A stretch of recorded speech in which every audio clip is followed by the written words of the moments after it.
नमस्कार मित्रों। आज हम सुनेंगे महाराष्ट्र की महान विट्ठल भक्त सखूबाई की भावुक कथा। एक ऐसी भक्त जिनकी भक्ति ने स्वयं भगवान विट्ठल को उनके घर आकर सेवा करने पर विवश कर दिया।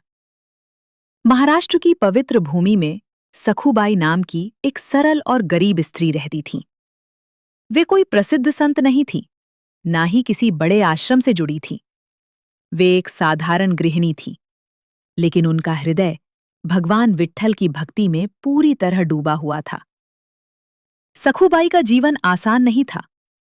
विवाह के बाद वे अपने ससुराल में रहती थीं, जहां उनकी सास का स्वभाव बहुत कठोर था।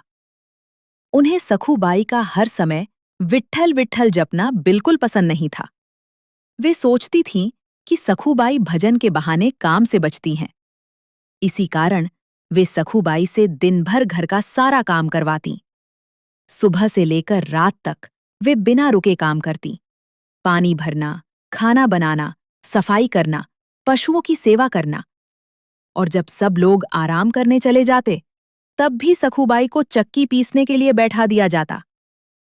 रात का अंधेरा, थका हुआ शरीर, हाथों में दर्द, लेकिन सखूबाई के होठों पर केवल एक ही नाम रहता, पांडुरंगा।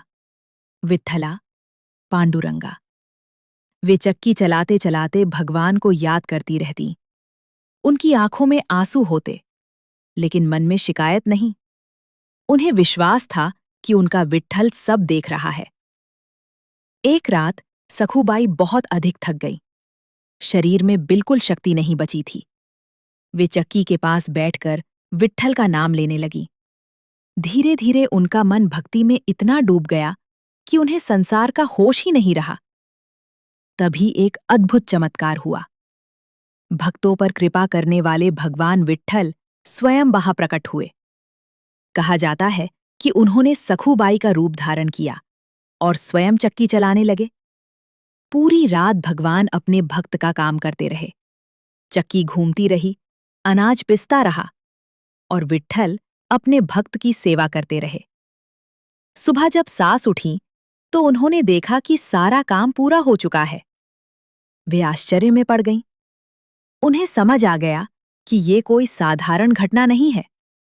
उस दिन पहली बार उन्हें एहसास हुआ कि सखूबाई कोई सामान्य स्त्री नहीं, बल्कि भगवान की सच्ची भक्त है। उनका कठोर हृदय बदल गया। उसके बाद उन्होंने कभी सखूबाई को भजन करने से नहीं रोका। मित्रों, सखूबाई की कथा हमें सिखाती है कि सच्ची भक्ति दिखावे में नहीं होती। सच्ची भक्ति होती है सहनशीलता में, सेवा में और पूर्ण समर्पण में। जब भक्त सच्चे मन से भगवान को पुकारता है, तब भगवान स्वयं उसकी सहायता के लिए आ जाते हैं। वे अपने भक्त को कभी अकेला नहीं छोड़ते। हरे कृष्ण कृष्ण कृष्ण हरे हरे, हरे राम राम राम हरे हरे।